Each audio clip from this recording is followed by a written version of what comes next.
അസ്സലാമു അലൈക്കും വറഹ്മത്തുള്ളാഹി വബറകാതുഹു.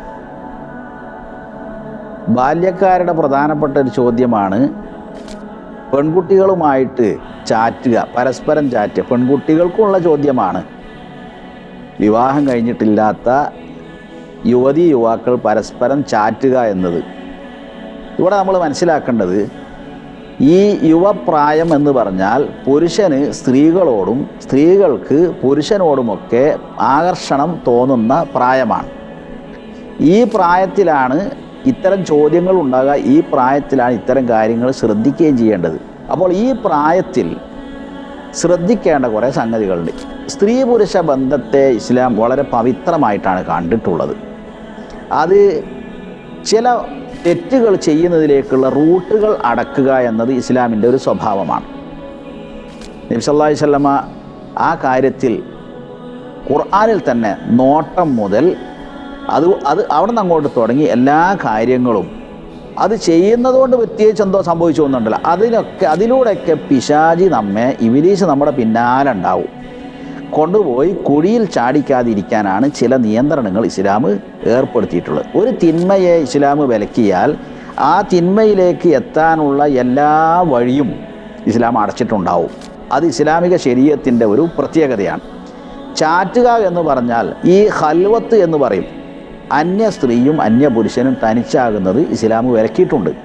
അത് ഓഫ്ലൈനിലുള്ള വിലക്കാണ് ഹദീസുകളിലൊക്കെ നമുക്ക് കാണാൻ കഴിയുക. അന്ന് ഓൺലൈനില്ലല്ലോ. അപ്പോൾ ഓൺലൈനിൽ പരസ്പരം അന്യ സ്ത്രീ പുരുഷന്മാർ ചാറ്റുക, പരസ്പരം സംവദിക്കുക എന്നൊക്കെ പറഞ്ഞാൽ പല രൂപത്തിലാകാം. ഇപ്പോൾ പരീക്ഷ കഴിഞ്ഞോ എന്ന് ചില അസുഖം ബാധിച്ചോണ്ട് അസുഖം മാറിയോ എന്നൊക്കെ ചോദിക്കുന്നതല്ല അവിടെ വിഷയം. അപ്പോൾ ഈ അസുഖം മാറിയോ എന്ന് ചോദിക്കുന്ന ആളുടെ മനസ്സിൽ അസുഖം മാറിയോ എന്നതോ ഇനി മനസ്സിൽ വേറെ അസുഖം ഉള്ളത് കൊണ്ടാണോ എന്നത് വേറെ വിഷയമാണ്.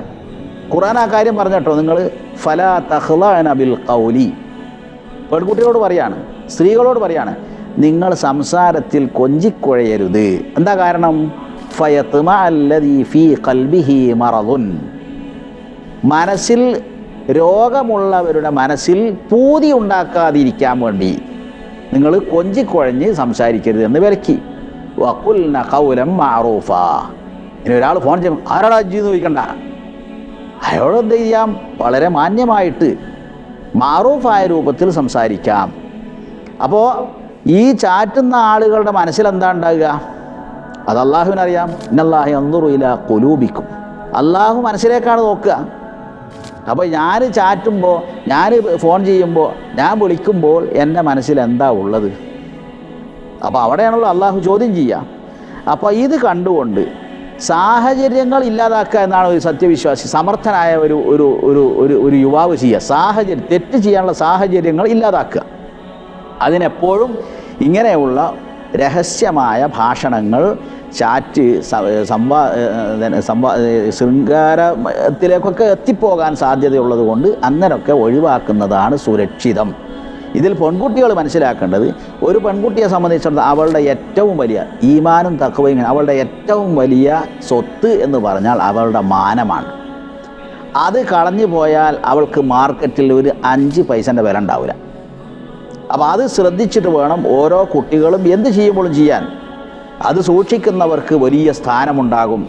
അത് കളഞ്ഞു കുളിച്ചവർ സമൂഹത്തിൽ ഒരു തെമ്മാടി പോലും അങ്ങനെയുള്ളവരെ തിരിഞ്ഞു നോക്കുകയില്ല. അപ്പോൾ നോമ്പ് അതിനൊക്കെ ഉള്ളൊരു പാഠമാണ്. നോമ്പിലൂടെ ഹലാലായതാണ് ഉപേക്ഷിക്കുന്നത്. ഒരു ഭാര്യയുമായിട്ടുള്ള ബന്ധം, പകൽ വേളകളിൽ നോമ്പ് നോറ്റ ഒരാൾ സ്വന്തം ഭാര്യയുമായി ബന്ധപ്പെടുന്നത് ഹറാമായ കാര്യമല്ല, പക്ഷേ നോമ്പിനത് ഹറാമാണ്.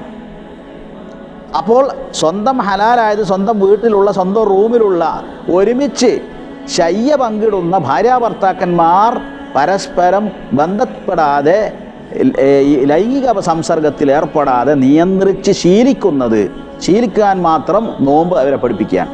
അങ്ങനെയുള്ളവരെ സംബന്ധിച്ചിടത്തോളം അന്യരുമായുള്ള ബന്ധപ്പെടലിൽ പരമാവധി നിയന്ത്രണം പാലിക്കുന്നതിന് നല്ല എളുപ്പം അത് കഴിയാൻ പറ്റുന്ന നല്ല ഒരു പരിശീലനമാണ് റമദാൻ.